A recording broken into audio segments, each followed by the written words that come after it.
وسلام على عباده الذين اصطفى أما بعد فأعوذ بالله من الشيطان الرجيم بسم الله الرحمن الرحيم يا أيها الذين آمنوا عليكم أنفسكم لا يضركم من ضل إذا اهتديتم صدق الله العظيم رب اشرح لي صدري ويسر لي أمري واحلل عقدة من لساني يفقهوا قولي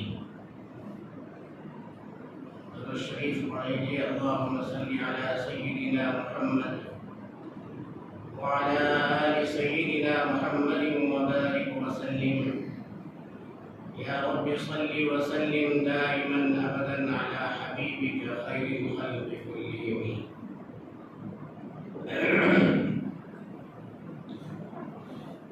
محترم بزرگوں اور دوستوں،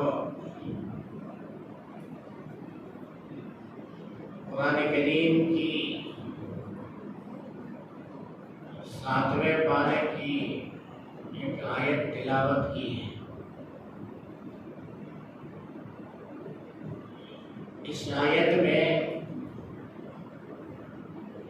ایمان والوں کو اللہ تبارک و تعالی پیغام دے رہے ہیں، اور وہ پیغام یہ ہے کہ اے ایمان والوں اپنی فکر کرو،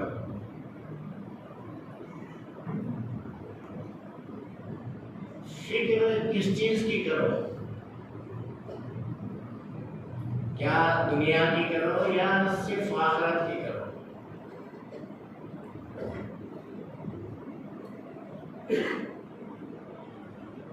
دنیا کی فکر کے لیے، دنیا حاصل کرنے کے لیے، دنیا کمانے کے لیے شریعت منع نہیں کرتی ہے۔ کہیں بھی نہیں کہ تم دنیا نہیں کماؤ،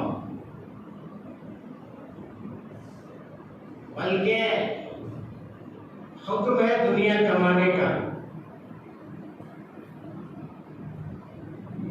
اور دنیا کمانا عبادت ہے،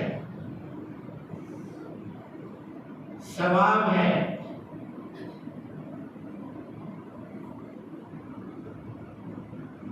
اور قرآن کریم میں اللہ تبارک و تعالی نے ایک دعا نقل فرمائی، تو اس دعا میں سب سے پہلے اللہ تعالیٰ نے دنیا کا ہی تذکرہ کیا، آخرت کا تذکرہ بعد میں کیا ہے۔ وہ دعا سب کو یاد ہے، ربنا آتنا فی الدنیا حسنہ وفی الآخرۃ حسنہ۔ تو سب سے پہلے دنیا کی حسنات ہی مانگنے کا حکم ہوا ہے، اس کے بعد آخرت کا حکم ہے۔ تو اگر دنیا بری ہوتی، دنیا مطلوب نہ ہوتی، تو اس دعا میں اللہ تبارک و تعالی دنیا کا تذکرہ نہیں کرتا ہے۔ دنیا کے بارے میں اللہ تبارک و تعالی نے کہیں پہ خیر کا لفظ لایا ہے، اور دنیا کے بارے میں اللہ تعالی نے کہیں پہ فضل کا تذکرہ کیا ہے، وابتغوا من فضل اللہ، کہ جب تم جمعہ کی نماز پڑھ لو تو اللہ تعالیٰ کی روزی میں دنیا کمانے میں لگ جاؤ، تو کہیں پہ فضل کہا ہے۔ تو دنیا کمانا اگر برا ہوتا تو صحابہ کرام نہیں کماتے، دنیا حاصل کرنا برا ہوتا تو صحابہ حاصل نہیں کرتے۔ حضرت عثمان غنی رضی اللہ تعالی عنہ جیسا مالدار آج تک تو کوئی نہیں ہوا ہوگا، آپ صلی اللہ علیہ وسلم سے بڑھ کے کوئی مالدار نہیں، دنیا میں کوئی آدمی ہے جو 100 اونٹ قربانی کیے ہو۔ عثمان غنی رضی اللہ تعالی عنہ اتنے بڑے مالدار کہ ان کا مال جب آتا تھا، آپ سمجھیے کہ اگر وہ اونٹ کے اوپر اگر مال ہے تو ایک اونٹ عیدگاہ مسجد میں اور اخیر اونٹ جو ہے آپ کے یہ عرب پیٹ کے قریب ملے گی. اتنے مال آتے تھے تو اتنے بڑے مالدار عبد الرحمن ابن عوف رضی اللہ تعالی عنہ، ان کے وصال اور ان کے انتقال کے بعد جو وراثت تقسیم ہوئی ہے تو ایک ایک سونے کی اینٹ حصے میں آئی اینٹ، اور ہر کا ایک 8-10 تولے میں خوش ہو جاتا ہے. خوشی کی بات کی اتنا بڑا مالدار. تو دنیا کمانے کو کہیں منع نہیں کیا گیا، ہاں ایک شرط کے ساتھ منع کیا گیا کہ دین کے مقابلے میں دنیا کو ترجیح مت دو. دنیا کی وجہ سے اپنی آخرت خراب نہ کرو. آخرت کو بناتے ہوئے، آخرت کو اچھا رکھتے ہوئے دنیا جتنا کمانا ہے کما لو، وہ بنا نہیں ہے. تو اس آیت میں جو اللہ تعالیٰ نے پیغام دیا ہے کہ اپنی فکر کرو، یا ایھا الذین آمنوا علیکم انفسکم، ایمان والو اپنی فکر کرو. کیا چیز کی فکر؟ آخرت کی فکر. آخرت کی فکر میں رہو، آخرت سے غافل مت ہو جاؤ. اپنی فکر کرو. علماء نے لکھا ہے، بتلایا ہے کہ اپنی اصلاح کی کوشش، اپنی اصلاح کی کوشش اور دوسروں کی اصلاح کی فکر، فرق ہے دونوں میں. اپنی اصلاح کی کوشش اور دوسروں کی اصلاح کی فکر. اب آج کل ہوتا کیا الٹا ہے، اپنی فکر کچھ نہیں، دوسروں کی اصلاح کی کوشش میں لگے ہوئے ہیں اور کہتے ہیں ارے وہ بچے بگڑ گئے، اس کے بچے بگڑے، میرا بچہ صحیح، باقی سب کے بچے بگڑے ہوئے ہیں. یہی مطلب ہوتا ہے. لوگ بگڑ گئے ہیں، کوئی لوگ بگڑے ہیں، میں صحیح ہوں باقی سب لوگ بگڑ گئے. یہ تصور ہوتا ہے. ایسا نہیں ہے. میں بھی بگڑا ہوا ہوں، میرا بچہ بھی بگڑا ہوا ہے، اور لوگ بھی بگڑے ہوئے ہیں. ہم کو بھی اپنی فکر کرنی ہے اور سب کی فکر کرنی ہے. حضور پاک علیہ الصلوۃ والسلام نے ارشاد فرمایا، اذا قال الناس ہلک فهو اهلكهم، جب تم یہ سنو کہ لوگ یہ تذکرہ کرنے لگے کہ لوگ ہلاک ہو گئے، لوگ خراب ہو گئے، لوگ برباد ہو گئے، معاشرہ خراب ہو گیا، تو سمجھو بولنے والا ہی سب سے زیادہ خراب، بولنے والا ہی سب سے زیادہ ہلاکت میں ہے. اپنی فکر چھوڑ کے دوسروں کی فکر میں پڑے ہوئے، اپنی فکر سے بھولے ہوئے، اپنی آخرت کو بھولے ہوئے ہیں. ہر آدمی اپنے بارے میں جانتا ہے، دوسروں کے بارے میں کیا جان سکتا ہے؟ جو ظاہر ہے وہی جان سکتا ہے، لیکن اپنے بارے میں تو اندر چھپی ہوئی چیز کو بھی تو آدمی جانتا ہے نا، کہ ہمارے دل میں کتنا حسد ہے، کتنا گھمنڈ ہے، کتنا تکبر اور غرور ہے. ہر آدمی جانتا ہے اپنے بارے میں، دوسرے کے بارے میں تو نہیں کہہ سکتا ہے. تو اس کا دل کتنا صاف ہے، کتنا خراب ہے. تو اپنی آخرت سے غافل ہے اور دوسروں کی فکر میں لگے ہوئے ہیں. قرآن کریم کہتا ہے کہ اپنی فکر کرو. دنیا اگر گمراہ ہو رہی ہے تو تمہیں نقصان نہیں پہنچائے گی، پہلے تم اپنی فکر کر لو. حضرت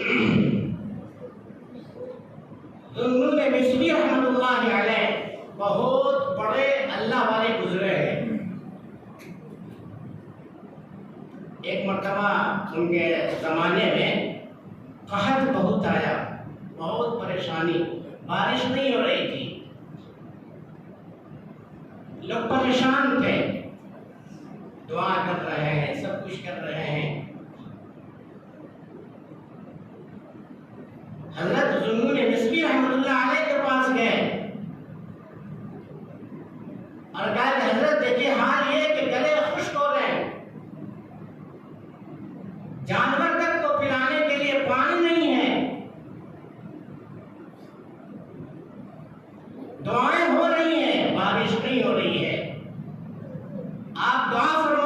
لیے کہ اللہ بارش برسا دے۔ ذوالنون مصری رحمۃ اللہ علیہ بہت بڑے اللہ والے،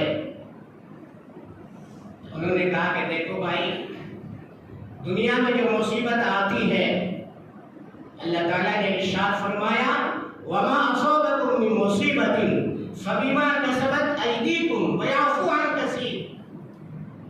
دنیا میں جو مصیبت اور پریشانی آتی ہے یہ انسان کے اعمال بد کی وجہ سے آتی ہے، انسان کے برے کرتوت کی وجہ سے پریشانیاں آتی ہیں۔ بہت سی پریشانیاں یعنی بہت سے اعمال ایسے ہیں کہ جس کی وجہ سے اللہ دنیا میں سزا دیتا ہے، اور بہت سے اعمال بد ایسے ہیں کہ اللہ اسے معاف کر دیتا ہے، اس کو پکڑتا نہیں۔ تھوڑے عمل کی پکڑ سے اللہ دنیا میں مصیبت بھیجتا ہے۔ آج ہم پورے سب رونا رو رہے ہیں، دنیا میں پریشانی یقیناً پریشانی آئی ہوئی ہے، ایسی پریشانیاں آئی ہوئی ہر طرف سے آئی ہوئی ہیں، اور پریشانیاں کبھی آتی ہیں انسان کے ایمان والوں کے اصلاح کے لیے آتی ہے کہ کم سے کم ایمان والے اللہ کی طرف رجوع ہوں، اللہ سے مانگے۔ ہر زمانے میں ظالم اور جابر بادشاہ آئے، کوئی زمانہ ایسا خالی نہیں ہوا کہ اس وقت ظالم بادشاہ نہ ہو یا ظالم قوم نہیں ہو۔ جناب رسول اللہ صلی اللہ علیہ وسلم کے زمانے میں مکے کے لوگ کتنے جابر اور ظالم تھے۔ موسیٰ علیہ السلام کے زمانے میں فرعون جیسا ظالم تھا۔ ہر زمانے میں، اس زمانے میں بھی ظلم عام ہو رہا ہے، عوام تو عوام، یہاں کی بادشاہ، یہاں کی حکومت بھی ظلم پہ آئی ہوئی ہے، ہر طرف سے نشانہ بنایا جا رہا ہے۔ یہ حالت، یہ مصیبت اس لیے آتی ہے کہ آدمی اللہ کی طرف رجوع ہو۔ ساری دنیا ظالم بادشاہ سے ظالم کہ بادشاہ کتنا بھی ظالم ہو، اس کا دل اللہ کے ہاتھ میں ہے۔ اللہ سے بڑھ کے کوئی طاقتور نہیں ہے۔ اگر ہم اللہ کی طرف رجوع ہو، اللہ سے مانگے۔ صحابہ کرام کا مقابلہ کیسے کیسے ظالم سے ہوا، فتوحات ملی، کامیاب ہوئے، کیوں؟ اس لیے کہ ایمان ان کو اپنی فکر تھی، اللہ سے مانگتے تھے، اللہ سے مانگ کر کے پھر وہ جاتے تھے۔ تو مصیبت اور پریشانی ہمارے اعمال بد کی وجہ سے آتی ہے۔ ذوالنون مصری رحمۃ اللہ علیہ نے کہا کہ دیکھو لوگو، یہ پریشانیاں اور یہ مصیبت اور یہ بارش کا رک جانا، قحط کا آ جانا، یہ ہم سب کے بدعمالیوں کی وجہ سے اللہ بارش کو روک لیتا ہے۔ دعا تو کریں گے، ضرور دعا کریں گے، لیکن سنو، تم ہم سب لوگوں میں سب سے زیادہ گنہگار میں ہوں۔ میں اس علاقے سے، میں اس گاؤں سے نکل جاؤں گا، اللہ بارش برسا دے گا، اس لیے کہ میرے اعمال بد کی وجہ سے اللہ نے بارش روک رکھا۔ اور کہہ رہے ہیں ذوالنون مصری رحمۃ اللہ علیہ بہت بڑے اللہ کے ولی، دل میں کیا احساس ہے کہ میں گنہگار ہوں۔ آج ہم میں کسی کو احساس ہوتا ہے، ہم وہی کہتے ہیں سب اپنے آپ کو اچھا سمجھ رہا، میں بارسا ہوں، باقی سب بگڑے ہوئے لوگ۔ اپنے آپ کو اچھا سمجھنا یہ بھی بہت بڑی بیماری ہے، باقی دوسروں کو خراب سمجھنا بڑی بیماری ہے۔ ذوالنون مصری رحمۃ اللہ علیہ خالی یہ بات نہیں کہتے، جو جتنا بڑا اللہ والا ہوتا ہے اتنا ہی اپنی فکر ہوتی ہے۔ حضرت مولانا اشرف علی صاحب تھانوی رحمۃ اللہ علیہ ایک خلیفہ، وہ عرض کرتے ہیں، حضرت سے کہا کہ حضرت جب آپ بیان کرتے ہیں اور آپ کی مجلس پہ جب میں ہوتا ہوں تو ایسا محسوس ہوتا ہے کہ سب سے زیادہ، سب سے برا کتا میں ہی ہوں، سب سے خراب انسان میں ہی ہوں۔ حضرت نے کہا کہ جو حال تمہارا ہے نا وہی حال میرا بھی ہوتا ہے۔ کہ میں جب بیان کرتا ہوں تو میں سمجھتا ہوں کہ سب سے برا میں ہی ہوں۔ آدمی جب اس کی فکر کر لے کہ سب سے برا میں ہی ہوں، اور جب دل میں احساس ہو جائے کہ برا ہوں اور سب سے برا ہوں، تو آدمی اپنی اصلاح کی کوشش کرے گا۔ اور جب یہ نہیں ہو، آدمی بیمار ہوتا ہے، جب پریشان ہوتا ہے اور اس بیماری کا احساس ہوتا ہے تو آدمی علاج کی طرف جاتا ہے اور یہ سوچتا ہے کہ سب سے زیادہ بیمار میں ہی ہوں۔ سوچتا ہے کہ نہیں سوچتا ہے؟ سب دنیا والے سب اچھے ہیں، سب صحت مند ہے، بیمار ایک میں ہی ہوں۔ یہی فکر آخرت کے بارے میں آ جائے، یہی فکر اپنی اصلاح کے بارے میں آ جائے کہ میں سب سے زیادہ خراب ہوں، باقی سب لوگ اچھے ہیں، تو آدمی اصلاح کی طرف جائے۔ حضرت مولانا مفتی تقی عثمانی صاحب دامت برکاتہ نے لکھا ہے کہ ایک خاتون کو شدید پیٹ میں تکلیف تھی، اس کو ہاسپٹل لے جایا گیا، تو تکلیف کی وجہ سے وہ پریشان تھی۔ سامنے سے ویل چیئر پہ ایک اور پیشنٹ آ رہے تھے جس کا جسم جلا ہوا تھا، بعض ہڈیاں ٹوٹی ہوئی تھی، تو ان کے رشتہ دار نے تسلی دلانے کے لیے، تسلی کی وجہ سے یہ عرض کیا کہ دیکھو تم کو تو پیٹ میں درد ہے نا، وہ کتنے جلے ہوئے، ہڈیاں ٹوٹی ہوئی ان کے جلے ہوئے ہوں گے، لیکن پیٹ میں درد تو نہیں ہے نا، پیٹ میں درد مجھ کو ہو رہا ہے۔ تو اپنی بیماری کا احساس زیادہ ہے، دوسروں کی بیماری کا احساس نہیں ہے۔ تو یہی چیز اپنی فکر کے بارے میں ہو کہ میں بگڑا ہوا ہوں۔ ہر بیمار آدمی، کسی کو اندرونی کوئی پریشانی ہے، لوگ سوچتا ہے ہوں گے، بی پی شوگر تو نہیں ہے نا، میٹھا تو کھا لے رہے نا، میں میٹھا نہیں کھا پا رہا ہوں، حالانکہ اس سے بڑی بیماری اس کو ہے، لیکن وہ ان کی بیماری کا احساس نہیں، اپنی بیماری کا احساس ہو رہا۔ تو دوستو، اپنے اندر فکر پیدا۔ حضرت ابو ہریرہ رضی اللہ تعالی عنہ، ان کے ایک شاگرد ہے سعید ابن مسیب رحمۃ اللہ علیہ، دونوں ایک مرتبہ بازار گئے، کچھ خریدنا تھا، جب خرید کے واپس آ رہے تھے تو حضرت ابو ہریرہ رضی اللہ تعالی عنہ نے اپنے شاگرد سعید ابن مسیب سے کہا کہ جس طرح ہم دونوں بازار میں گھوم رہے ہیں، سامان خرید کے آ رہے ہیں، اللہ ہم دونوں کو جنت کے بازار میں بھی ایسے ہی جمع کر دے۔ فکر ہے، بازار میں گئے تو جنت کی فکر ہے۔ حضرت حنظلہ رضی اللہ تعالی عنہ ایک مرتبہ دوڑے ہوئے آپ صلی اللہ علیہ وسلم کے پاس آئے اور کہا کہ یا رسول اللہ، حنظلہ منافق ہو گیا۔ پوچھا کیا بات ہے؟ کہا آپ کی مجلس میں رہتا ہوں تو کیفیت رہتی ہے، اور جب آپ کی مجلس سے نکل جاتا ہوں تو دنیا کی فکر ہوتی ہے۔ تو آپ صلی اللہ علیہ وسلم نے ارشاد فرمایا، ابو ہریرہ کبھی کبھی ایسا ہوتا ہے کہ آدمی کو آخرت کی اور اللہ کا خوف غالب ہوتا ہے تو دل میں رقت ہوتی ہے، اس وجہ سے آدمی منافق نہیں ہوتا۔ حضرت عمر فاروق رضی اللہ تعالی عنہ ایک مرتبہ اپنے کاندھے پہ مٹکے میں پانی رکھ کے کسی بڑھیا کے گھر میں پہنچا رہے ہیں۔ کسی نے کہا کہ امیر المومنین، آپ کسی نوجوان کو کسی کو حکم دیتے، وہ پہنچا دیتا تھا۔ کہا نہیں، میرے دل میں تھوڑا سا عجب سا آ گیا تھا کہ میں بہتر ہوں، اسی عجب کے علاج کے لیے میں یہ کام کر رہا ہوں کہ میرے اندر سے وہ چیز نکل جائے۔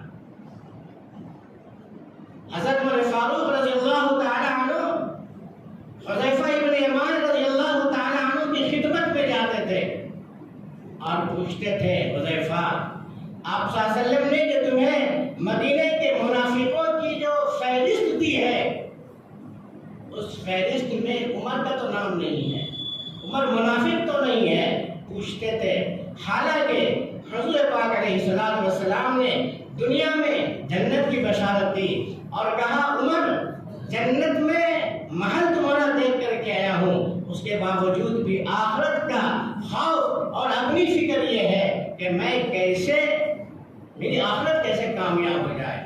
حضرت عمر فاروق رضی اللہ تعالی عنہ نے ایک مرتبہ ابو موسیٰ اشعری رضی اللہ تعالی عنہ سے کہا، ابو موسیٰ میری جو زندگی آپ صلی اللہ علیہ وسلم کی موجودگی میں تھی وہ تو یقین ہے کہ کامیاب ہو جائے گی، لیکن آپ صلی اللہ علیہ وسلم کے بعد جو میری زندگی ہے اس زندگی کے بارے میں اللہ مجھ سے کوئی نہ سوال نہ کرے، یعنی میرا معاملہ برابر سرابر کر دے، نہ نیکی کا ثواب دے نہ گناہوں پہ پکڑ کرے، میں سمجھتا اگر اللہ ایسا کر دے تو میرے لیے کافی ہے۔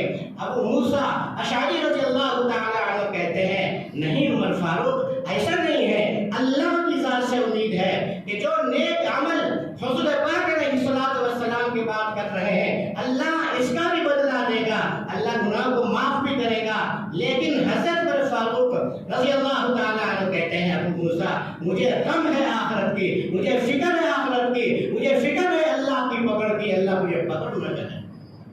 اور کہہ رہے ہیں حضرت عمر فاروق رضی اللہ تعالی عنہ جو جنتی لو کان بعدی نبی لکان عمر، آپ صلی اللہ علیہ وسلم نے ارشاد فرمایا میرے بعد اگر کوئی نبی ہوتے تو عمر فاروق ہوتے۔